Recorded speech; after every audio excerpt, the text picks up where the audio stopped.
Welcome to the Programming Leadership Podcast, where we help great coders become skilled leaders and build happy, high-performing software teams.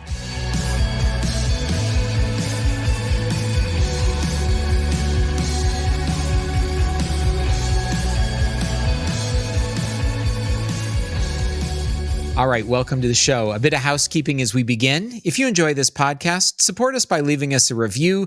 The stars matter a lot. The words are great too, but our sponsors really like to see that people are listening, and we do too. Otherwise, we're not sure anybody is actually out there. So leave us a review on whatever platform you're listening to this on. My guest today is Rich Mironov. Rich, welcome to the show. Thanks so much. Rich, since I flubbed the first introduction and this is take two, would you introduce yourself for us? Sure. My name's Rich Mironov. I'm a 30-plus year veteran in Silicon Valley of enterprise software product management. And these days I coach heads of product, and I do a fair amount of sort of design work on product management organizations and sometimes the larger product engineering design problem of how people fit together. And I've been a fan of yours for a long time, been following your writings and your daily send-outs, and it's a pleasure to join you.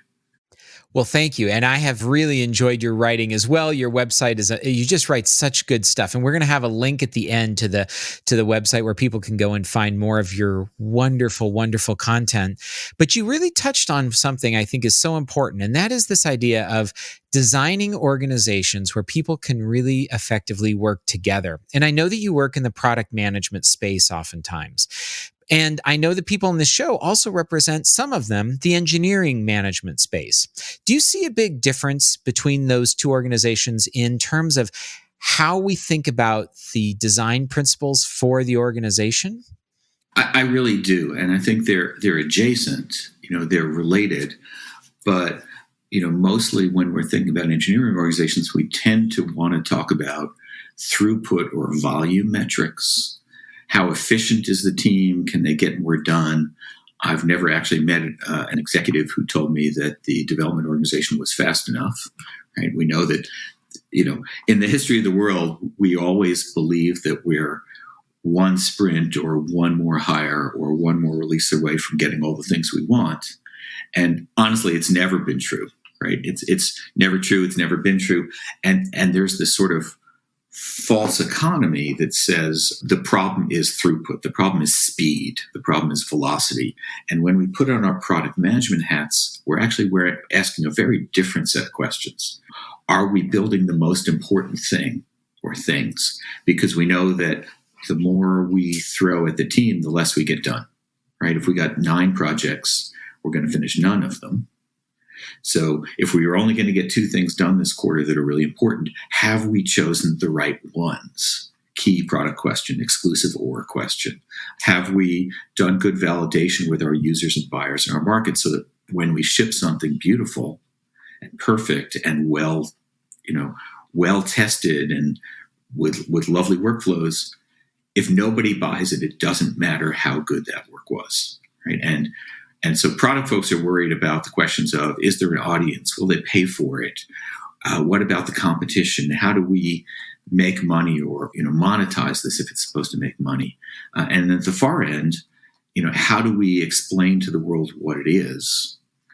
Because again, it may be obviously true to some people, but most of the world is not software development engineers. And so when we have the development team describe what they're doing, most of the world doesn't understand, and then we fail. So the product problem, I think, brackets the development problem, which is at the front end, are we doing the right things in the right order for the right reasons with goals? And on the back end, are we delivering what the market wants and measuring success so we can tune and iterate the next time? That it's just fascinating because you're exactly right. You're one more, the quote unquote, one more syndrome problem. We just need one more hire, one more sprint, one more server, one more whatever. And that most of these engineering organizations are thought of as I hear the word streamlined. How can we streamline it? Which sounds like a car, but of course, an engineering organization is actually nothing like a car. Right. It's a complex adaptive system. It's an organic thing. And I think there's this sort of weird, wrong analogy where we think of building software like building fences. Amen to that, right? brother. Yes. That's right. Because all we need are, a piece of land and something to dig holes in and generic labor. And we know just how long it's going to take to build a fence. Whereas building software is perhaps the most creative and complex thing that people do in the world, or certainly up there. And for me, it's much more like trying to write a hit song or a great jazz solo than digging ditches, right? Or going down to Home Depot to get a few folks at $10 an hour for cash to sit in front of keyboards. Oh, absolutely. In fact, I used to tell my clients, it's funny, I used to say, because clients would approach me and at my company, we built software for them. This is a very common business model in the world. And I would say now owning this software is more like owning a puppy than owning a fence. And that's exactly what I would tell them. And because I wanted to set this expectation that there's a lot of care and feeding involved. It's not just every 10 years you give it a whitewashing. That's exactly right. And we have this sort of weird duality where on the one hand, we want to whip the development team faster because we think if we could just get it out a week earlier, somehow it's better. And then we're all grumpy and complaining when folks aren't excited by what we ship. Now, Rich, I see a lot into the engineering side of organizations, but you see a lot into the product management side of organizations. Does product management have these same flawed mental models about post holes and whipping? Whipping sounds terrible, but is there those same kinds of analogies or pressures at play? I think good product management teams are they're the interface. They're the connector between what I would call all the makers, the developers, the designers, the tech writers, the test automation engineers, all the folks who actually do work, right? And generally, because I'm almost always working with software companies proper, where the thing we build is software, and if it isn't good, we're out of business. But the rest of the house has this very simplistic view that, for instance, selling is hard, but building software is easy, right? And so what I see and what I spend a lot of my time doing is pushing back on the executive team, on the marketing and sales side of the house, to continually and repeatedly push the concept, which they're not excited about, that building software is more craft and art than it is, science and repetitiveness. And that's just, it's a concept that's got a lot of resistance to it. Yeah. How do you think we got here? I just think it's fascinating.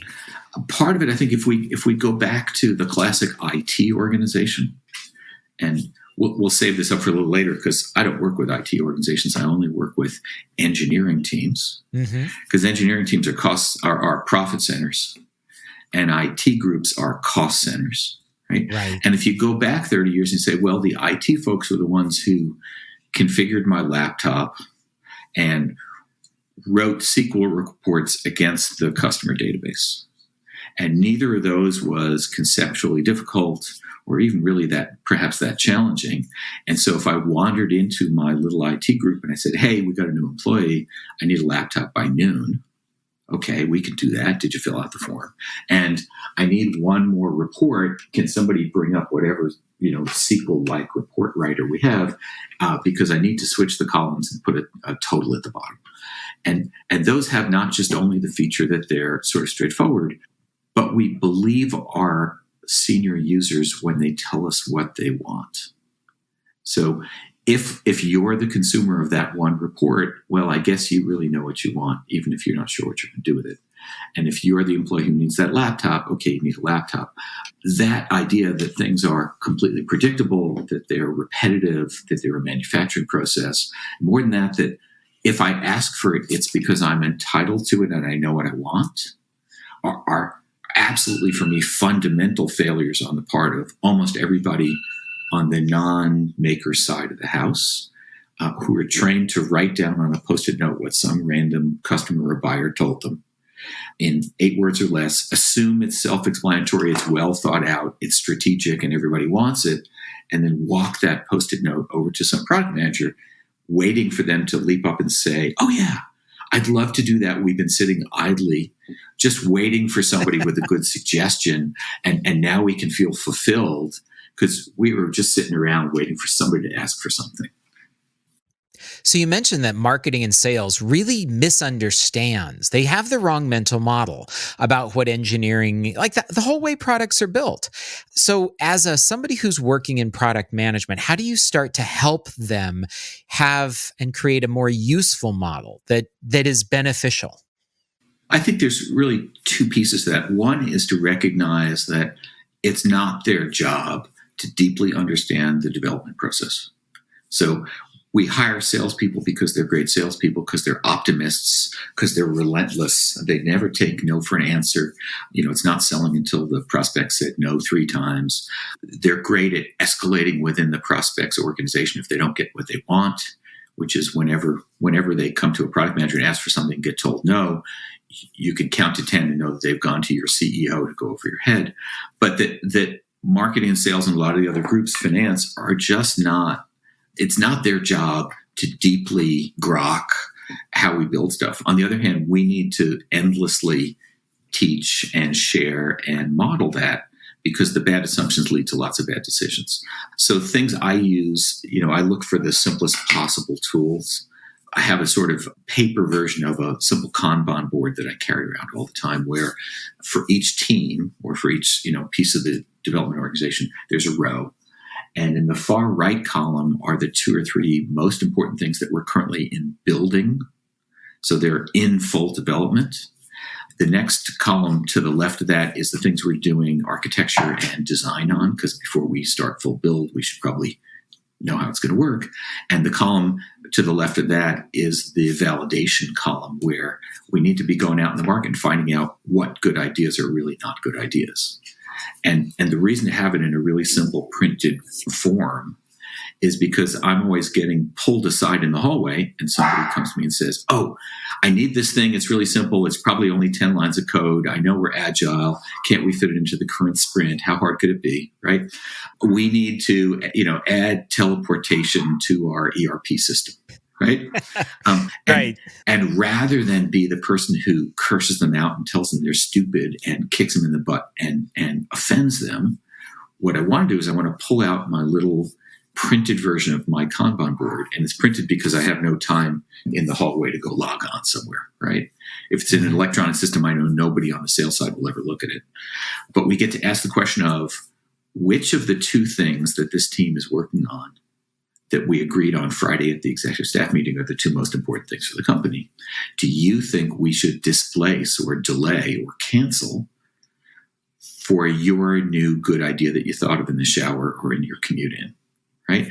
And then we sort of agree that those things are really important. So then we move 1 column to the left and say, well, okay, we could put your thing in and put it right into design and architecture, but which of the 2 things that are waiting to go into full development that we're doing design and architecture do you think aren't important or aren't as important? Notice I keep framing this exclusive or. Yes. That no one on the sales side believes in the existence of exclusive or. Mm-hmm. Right?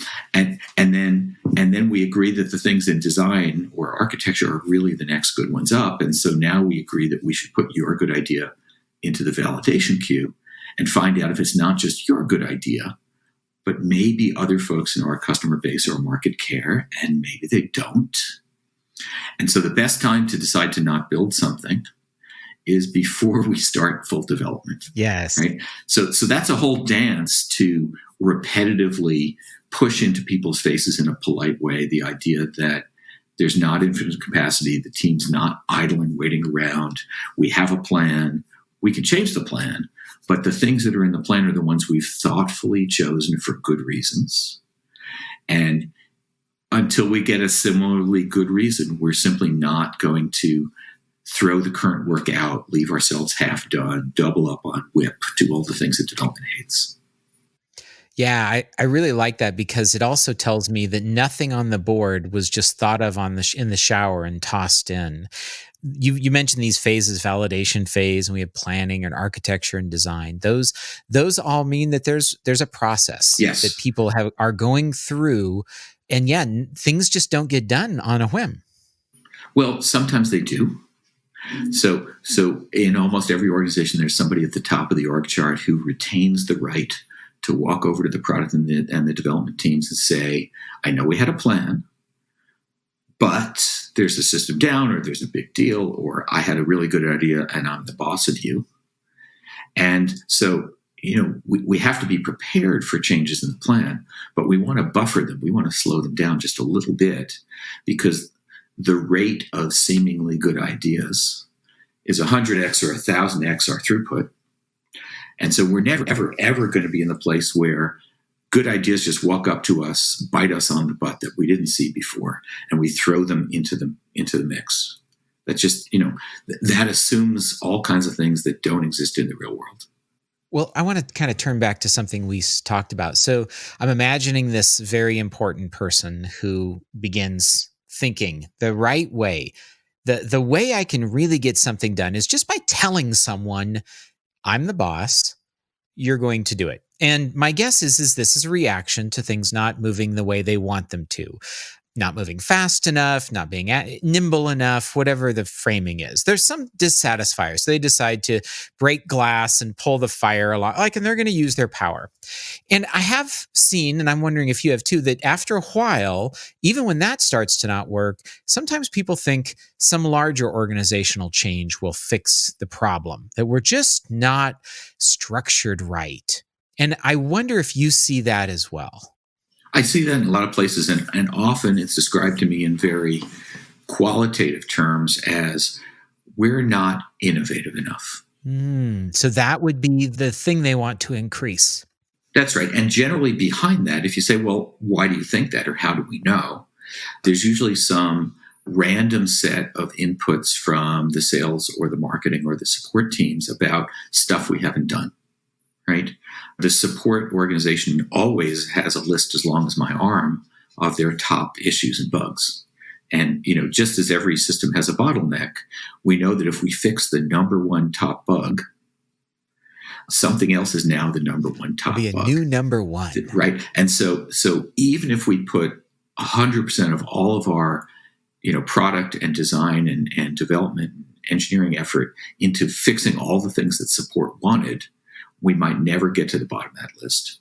By the way, if we're in the software business, we're now out of business because we've neglected competitors, we've neglected new markets, we've neglected new features, we've just done the sustaining stuff, and ultimately everybody walks away.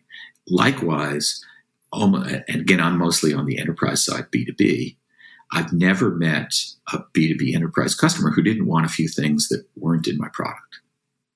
And usually it's a pretty short list of no more than 800 or 900 items, right? Right. And I know that anytime we lose a deal, by the way, when we win deals, you may not know this, when we win deals, enterprise sales reps are able to explain that it's because they are great sales reps.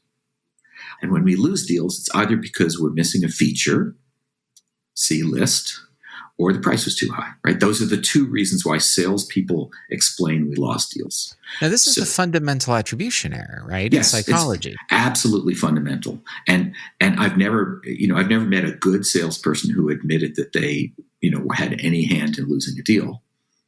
It's not who they are, right? It's not what they're paid for. It's not how they're rewarded. It's not how they're promoted. The good ones go to club in Fiji or Hawaii and drink a lot and sleep around and do things I don't know about because I'm not invited, right? But back to the sort of innovation question, there's an endless list of deals we didn't win. And attached to every one of those deals is a handful of things that we either didn't have or we got told we didn't have. They may not even be real. The customers may not even need them. Nobody's vetted them.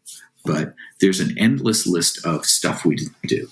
And so the sort of misconception here is if we just got all of those things done, one, we're never going to get them done. And two, if you ever tried to find a feature that you couldn't find in Microsoft Office, oh yes, right? It's the result of 30 plus years of let's add one new feature. And when you add all those features, your product becomes useless. It becomes unusable. It becomes worthless. And so the product problem here, as opposed to the development engineering problem, is how do we hold back all of the seemingly good ideas that are going to incrementally make my product less useful, less good, less friendly, harder to fix, harder to build? How do we push back on the one-off feature that's just for one big customer? It's going to cause us to create another code line. right? How do we hold back the chaos such that we can stay on track with building a product that the market wants in volume, that's usable, that's beautiful, that's good, that's tested, that works, in the face of the other half of the organization, which endlessly forgets limitations and wants one more thing. So there's a lot of education here. Again, I don't actually believe that the senior execs at my company will ever really embrace this thought, but it's my job to keep reminding them until they're starting to have some reaction.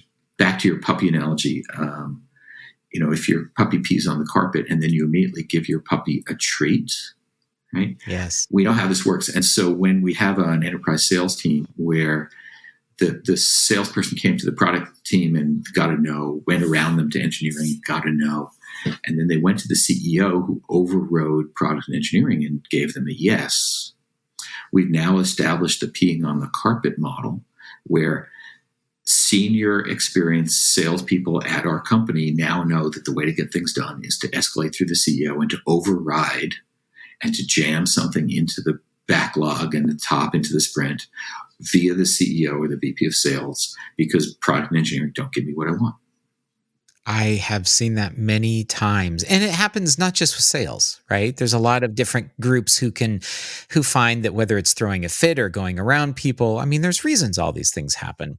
And there's good reasons for some of them, sure. But as a behavioral model, it fails. It fails. Now, I'm curious. I want to turn back just a moment. So we've been talking a little bit about how these two organizations, we've talked about sales and product, how they interact. Yep. And I'm curious, do you see, because I really have no idea, it sounds like you have a lot of visibility into the sales organization. Do they do reorgs as often as I see engineering or products doing reorgs? Not so much. They do something that is generally smaller than that. So there's a lot of rearranging of accounts or territories. Oh, yes, I've seen that. Right. So as your company grows and you go from 10 salespeople to 20, you end up carving up smaller territories and giving those folks more depth, more quota in their areas. And then you've got sort of regional structures, and there's usually some helpers. There's like field sales engineers and other people who assist in the selling cycle. But I think, so it's less about blanket changes, unless you, for instance, move from a channel model to a direct selling model, where you dramatically change your product set. Or when I see companies move from on-premise software to SaaS software, it gets very, very different. The selling cycle, the teams, you're right. So when there's major change like that, I see that happen. But there's a lot of shuffling around. The other thing to note here is most salespeople are paid quarterly. Like quarterly bonuses or quarterly, commissions? Well, so commissions. So I either hit my number or I don't for the quarter. And at the end of the quarter, I get a big fat check if I have hit my number. And then I start fresh. Now, I may drag some prospects from quarter to quarter, but it's much more discreet in the sense that you could pick me up at the end of the quarter and plop me down on a new product or a new territory. And yeah, I lost some continuity on some things, but usually you give me a little slack for that. And then I sell on what you give me in the territory you give me, in the channels that you give me. And so there's a lot of people leaving at the end of the quarter after they collect their big bonus, their commission check, to go do something else or go do it somewhere else. I feel like I just watched in the last month Glengarry Glen Ross, and the leads are terrible. Or the leads are terrible. That's right. And I keep that clip, that brilliant clip with Alec Baldwin, who's in that movie. He's young and gorgeous, right? Explaining that first prize is a Cadillac, second prize is the steak knives, second prize says steak knives, third prize you're fired. You're fired, right? And I play that clip for a lot of my development teams and my product teams because folks simply don't believe that that's how life works on the sales side. There's such a culture gap. There's such a perception gap that, it's less fiction than you would like. Yeah, and we laugh about it here, and I've always kind of smiled at it, but it is an individualistic competition between people. They think nothing of the ranking, right? The sales contest. They live for the rankings. Absolutely. That is the standard way they so therefore, and I'm just the idea of like, let's organize our group to work better together doesn't matter because everybody's just an individual over there. That's right. And there might be small teams. For instance, there might be a senior sales rep and a sales development person and an SE as a team. But every sales organization has thermometers on the walls and competitions and spiffs. And it's all about, were you in the top 10%? Did you beat your quota? Did you get to go to President's Club for the quarter? You get the little plaque on your desk. It's intensely competitive. And so the idea that, for instance, you would have a development team where we don't call out an individual and say that's the best person on the team. We don't have the star of the quarter, right? It's bizarre. It's weird. What do you mean, right? Because sales is much more of an individual sport. Mm-hmm. And, we go to such great lengths to keep our teams working as teams, to reward the team, to bring out the team to the escape room or the pizza or the trip or whatever it is, right? To have metrics for the team, to help each other in the stand-up, to say, I need help. Is there somebody who can give me a hand, right? You don't see that in the sales organization because it's all personal score. Yes, I can't even imagine a sales stand-up. People would just not want to say exactly, right? To heck with you, buddy. I'm not revealing anything. That's right. Okay, well let me ask this. So I'm imagining us along a spectrum. So here we've got the sales group, very individualistic, lots of competition. It's an individual sport.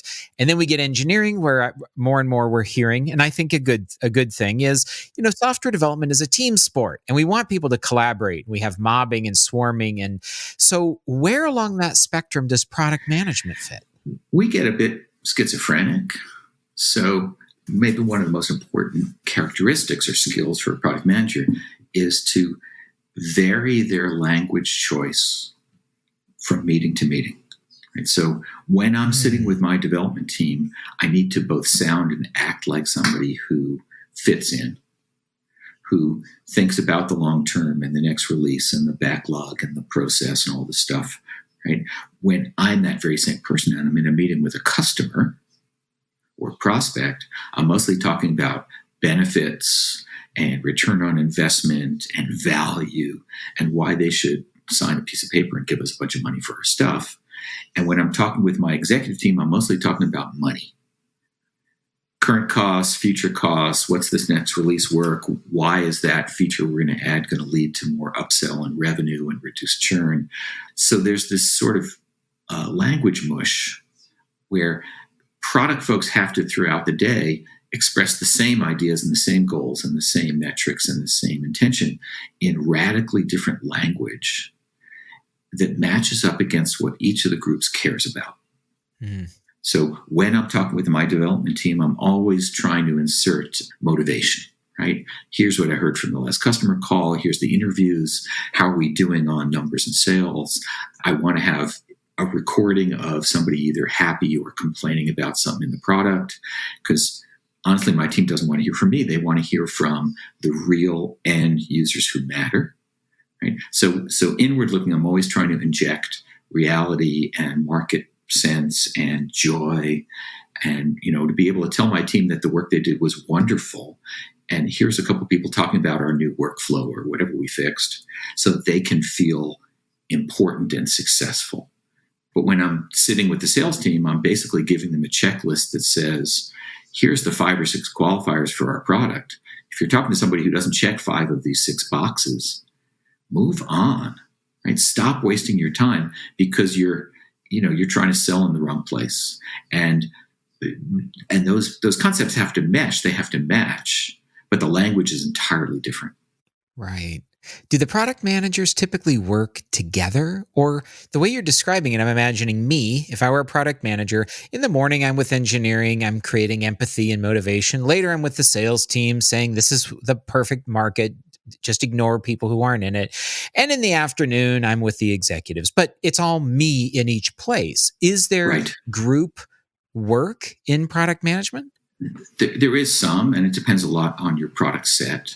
So if you've got 5 relatively standalone products and 5 product managers assigned to those who all work for, let's say, imagine I'm the head of product or the chief product, whatever.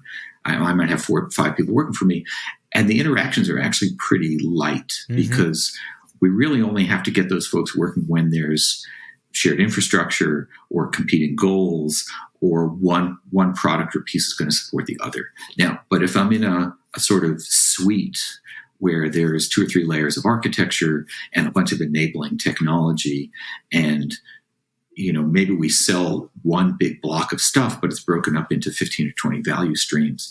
Now my product managers have to be much more collegial, collaborating. We have to have shared goals. So in the same way that there's no one perfect organization for every company, if the company and the product set and the customers need product managers to be much more collaborative, then we've got to force that to be in place because they are naturally sort of solos. They tend to be a bit lone wolf. If you think about parents of kindergartners, right? Okay, I've got one in my mind, yes. Right? I don't know if you've ever met a parent of a kindergartner who didn't tell you that their kid was the smartest and the best athlete and the best looking and everything else, right? Of course.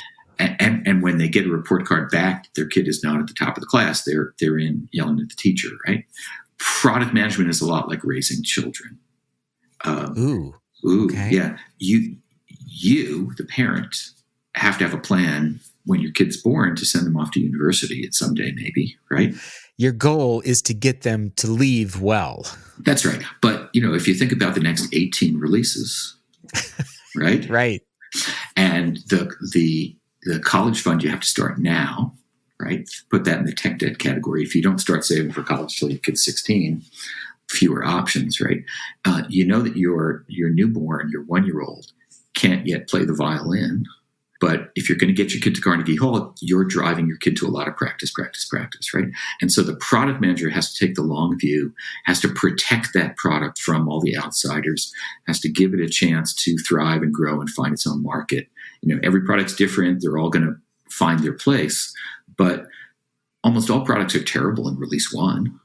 Mm-hmm. I mean, Microsoft taught us that nothing works till release 3.1, right? 3.1, right. But, if you let your product be shut down because in version 1 it wasn't very good, then you're not a product manager, right? I have to defend and protect and plan, and it's never a perfect plan. It's never right. But, how do we find for some early customers and then some later customers, how do we grow the revenue line? How do we do all the things that we have to do over the long term in the face of organizations that think very short term?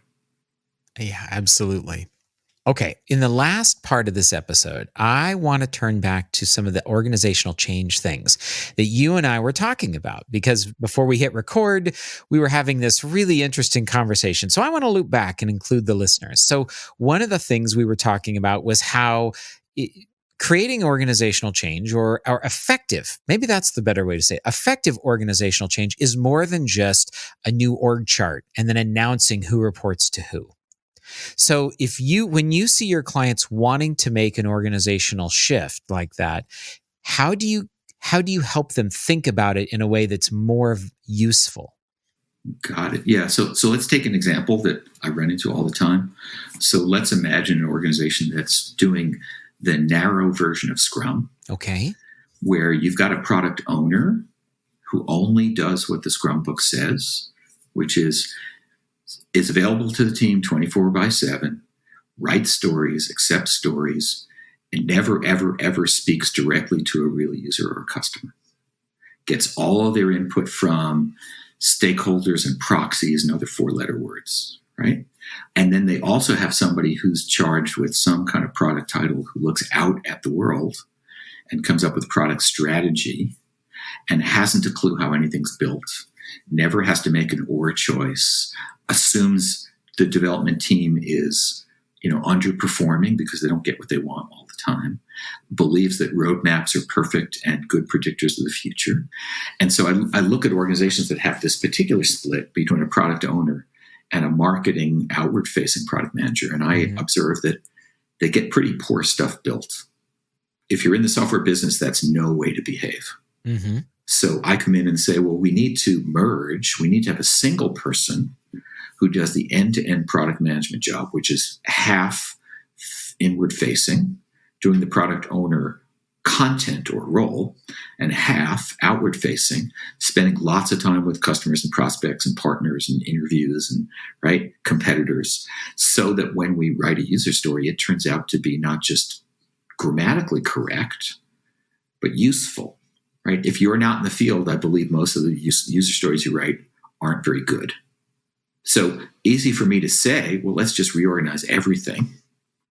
But then you look around, you notice that you've got 15 teams with 15 teams with 11 or 8 product owners. So we're already short. And you should have had 15 outward-facing product folks, and you've got 5. So we're shorthanded. And most of the product owners don't have yet the skills or experience to do customer interviews, market sizing, business cases, argue down sales and marketing. They are in an order-taking role because that's how the old IT thing worked. Right. And the outward-facing market folks or product folks are product light. They're engineering light. They couldn't find their way to sprints and scrums if you gave them all the consonants in the right order. But they do think it's like building a fence. Probably. Yeah, how hard could it be, right? Yeah, so I want to come in and I want to merge those two jobs. But I know that most of the folks in those current jobs don't yet have the skills, and we're short.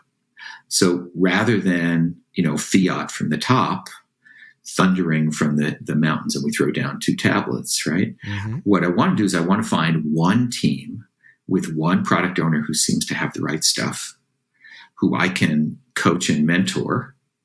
And we're going to take one team and we're going to rearrange what they do. We're going to take the outward-facing market product person and move them on to something else. We're going to take that one opportunistic product owner and give her or him a bunch of training and help and support. And we're going to try to show over the course of, say, 3 months that works better. It's classic, agile, retrospective, think about your situation. Because if we simply declared that everybody was in a new job, we'd find that nobody knows what that job is. Most of them either lack the skills or the interest, and everybody's going to revert back to their old behaviors. But Rich, we gave them job descriptions.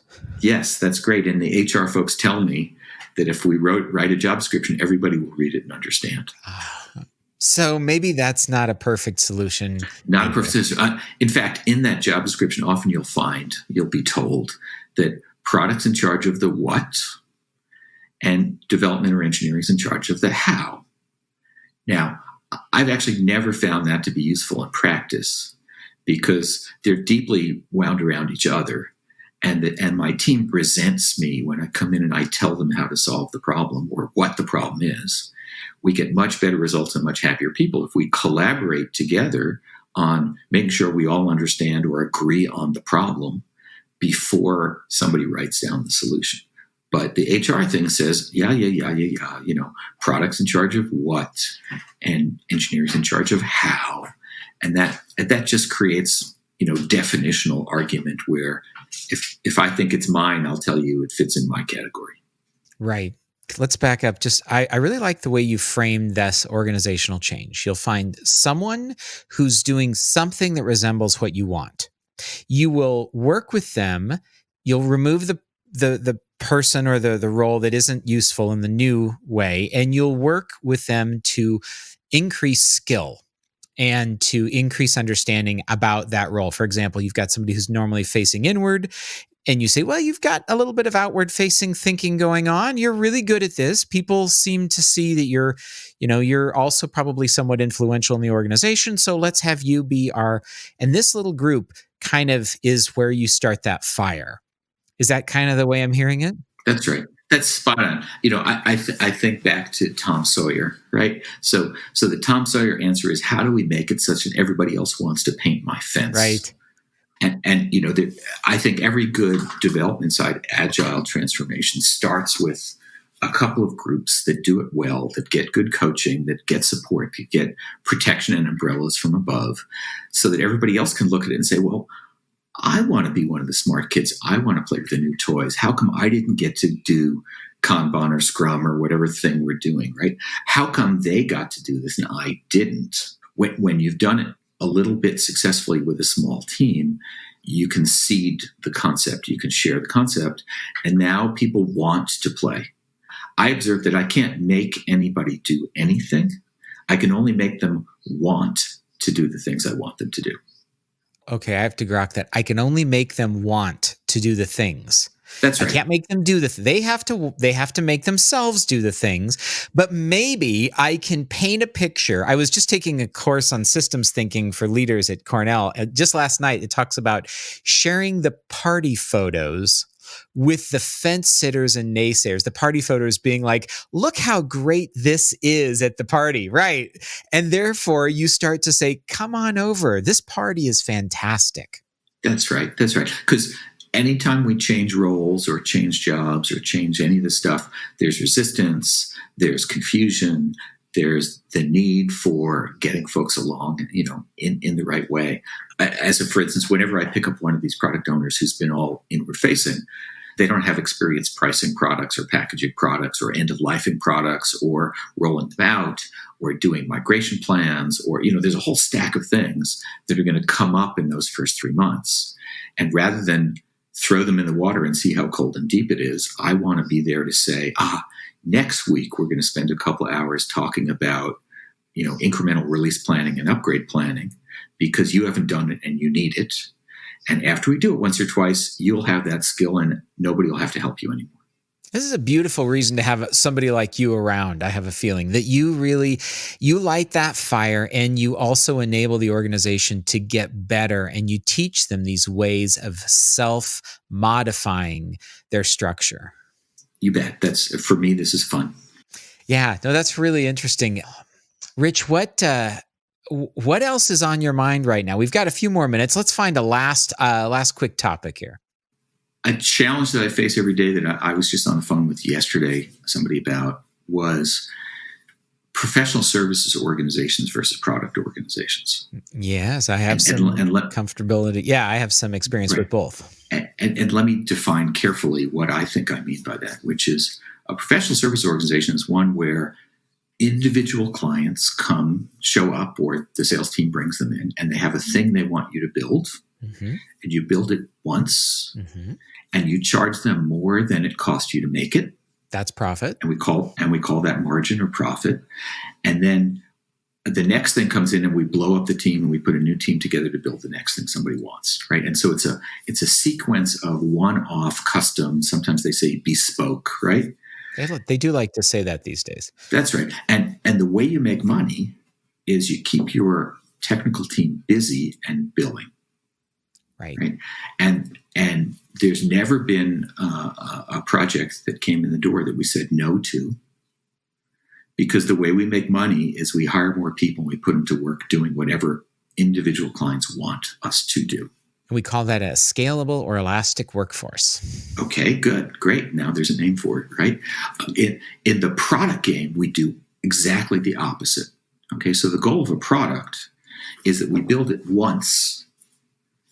And let's pretend it's software because that's where I live. Right? Yes.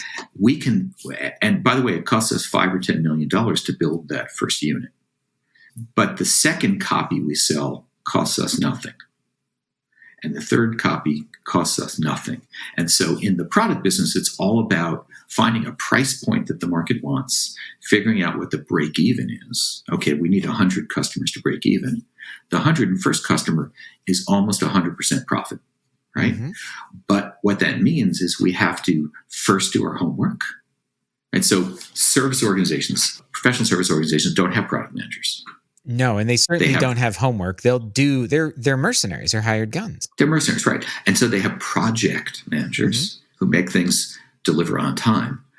But if you want to give them $100,000 or $500,000 to build something, the answer is yes. Right? That's right. In the product business, it's the reverse. We don't want to start building anything unless we know there's 100 customers for it. And so we can't take any one customer's word for that. We have to do our homework. We have to do our research. We have to do our market sizing. We have to see what the competition's doing, because we're going to charge less for each copy than it costs to build it. Mm-hmm. Because that's how the software business works. That's how the software product business works. And so it's all about volume. It's all about resisting one-offs and specials. It's all about keeping people in a small number of packages or prices, single units, because we need to sell 100 or 1,000 or 100,000, because that's how you make money in the software product business. So, but that's a tremendous conceptual leap for folks in the services side who think they want to get into the product business, because they put a product team together, and then a week later, some new project comes in and we say, oh, we're just going to borrow a couple of those folks for just a few days. I have literally done this at my company. And we tried for years and kept getting, quote, interrupted with paying customers waving dollar bills at us. That's right. And either of those models is good, but the intersection of those models is a failure. Terrible. It's terrible. In fact, the only way we actually released an iPad product, the only way it happened was that our biggest customer unexpectedly disappeared. And we had this wonderful mobile engineer, and we said, well, we bet some more work's going to come along. And we were able to fund that person working for 4 months and then release a small iPad project uninterrupted. But had anything come in? That's right. And if you have a mostly services company and you're trying to build something big, right, it's going to take a team of 9 a year to do it. And then just this once, every Tuesday, Thursday, and Friday, we borrow just 1 or 2 people from the team, or maybe all 10. Everywhere I go, I see this same pattern playing out, where we think we're in the product business, but we're not. Knowing what business you're in, I've found, is extremely important. And not falling for the grass is always greener fallacy. Because you're right, both businesses are great and you can make a lot of money. But if you get confused, you're almost, it's death. That's it. And so I'm always encouraging folks who want to be in the product business to find a partner company that's in the services business. So we can do the product work and we can throw all of the hourly and project work to our partner, and they get to make money, we get to make money, but we have very radically different organizations, managed differently, goals differently, hired differently. I can look at an org chart and tell you which of the 2 kinds of companies you're in. Fascinating. Okay, you heard it first. If you're trying to be both, stop it. Yeah. I mean, if that's all you walk away with, if you're a product company and you think, let's offer some services, or you're a services company and say, hey, we build products for other people, let's just do it for ourselves. Just don't do that. Rich, it's been a real pleasure to get to chat with you today. Where can people find you online and engage with your work? I've cleverly gotten a domain name that's the same as my last name. So I'll spell it because it's hard, but it's Miron as in Nancy, V as in victory. So I'm at Mironov.com, and I've cleverly taken the email handle rich@Mironov.com. That is clever. So easy to find, and there's 18 years worth of blog posts and videos and tools and templates on my website. So everybody should take that and just, grab whatever's useful. It is a treasure trove. Absolutely. Thank you so much for being on the show with us today. I loved it. Thanks for letting me join. Thank you for listening to Programming Leadership. You can keep up with the latest on the podcast at www.programmingleadership.com and on iTunes, Spotify, Google Play, or wherever fine podcasts are distributed. Thanks again for listening, and we'll see you next time.